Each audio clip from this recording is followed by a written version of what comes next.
Chittoor assembly నియోజకవర్గంలో Bahujan Samaj party విజయం దిశగా దూసుకుపోతూ ఉంది. అభ్యర్థి బ్రాహ్మణపల్లి లోకనాథం గారు విస్తృతంగా గ్రామాలను పర్యటించి ఓటర్లను అభ్యర్థిస్తున్న తీరు అభినందనీయం. దానిలో భాగంగా ఈరోజు ఆఖరి రోజు పర్యటనలో భాగంగా ప్రచారంలో భాగంగా గుడిపాల మండలం రామాపురం, పసలమంద, పాపసముద్రం, తుమ్మలవారిపల్లి, హరిజనవాడ మరియు చిత్తూరు నగరంలోని దర్గామిట్ట, మురకంబట్టు, దొడ్డిపల్లి, ఎంజీఆర్ వీధి, గిరింపేట, సాంబాయి కండ్రిగా, పెనుమూరు క్రాసుల్లో ఆయన విస్తృతంగా పర్యటించి ఓటర్లను అభ్యర్థించారు. ఈరోజు జరుగుతున్నటువంటి చిత్తూరు నగరంలో ప్రజల్ని ఏ విధంగా అయితే అనేక రాజకీయ పార్టీలు కొనడానికి సిద్ధపడుతున్నాయో దాని నుండి ప్రజలందరూ అప్రమత్తమై ఓటును నిజాయితీగా డాక్టర్ అంబేద్కర్ ఇచ్చినటువంటి ఓటును సద్వినియోగం చేసుకోవాలని, ప్రజలు తమ భవిష్యత్తుకు ఓటును ఆయుధంగా మార్చుకొని ఓటు ద్వారా మాత్రమే వారి భవిష్యత్తును సరిదిద్దే విధంగా ముందుకు సాగాలని కోరారు. రేపు 13వ తేదీన జరిగే ఎన్నికల్లో ప్రజలందరూ బహుజన్ సమాజ్ పార్టీకి ఏనుగు గుర్తుపై ఓటు వేసి తన గెలుపుకు కృషి చేయాలని, ఎస్సీ, ఎస్టీ, బీసీ, ముస్లిం మైనారిటీల గొంతుకునై తన వాణిని చట్టసభలో వినిపించేందుకు తనకు అవకాశం ఇవ్వాలని ఆయన ఓటర్లను అభ్యర్థించారు. మనకు రావాల్సినటువంటి సదుపాయాలు కానీ సౌకర్యాలను కానీ నిలదీసి మనమందరం ప్రశ్నిస్తాం. ఆ ప్రశ్నించే తత్వాన్ని మనం అలవర్చుకోవాలి. ధైర్యం వచ్చిందంటే ప్రశ్నించే తత్వం వస్తుంది. ఓకేనా? మీరు ఎక్కడైనా సరే ప్రశ్నించే తత్వాన్ని బయట తీసుకురావాలి. మీ ఆలోచన ఎక్కడ అవుతుంది ఏమమ్మా?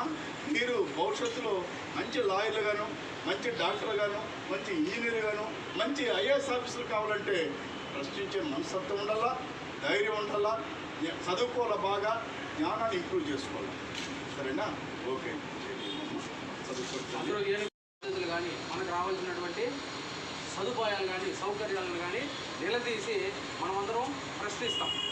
ఆ ప్రశ్నించే తత్వాన్ని మనం అలవర్చుకోవాలి. ధైర్యం వచ్చిందంటే ప్రశ్నించే తత్వం వస్తుంది.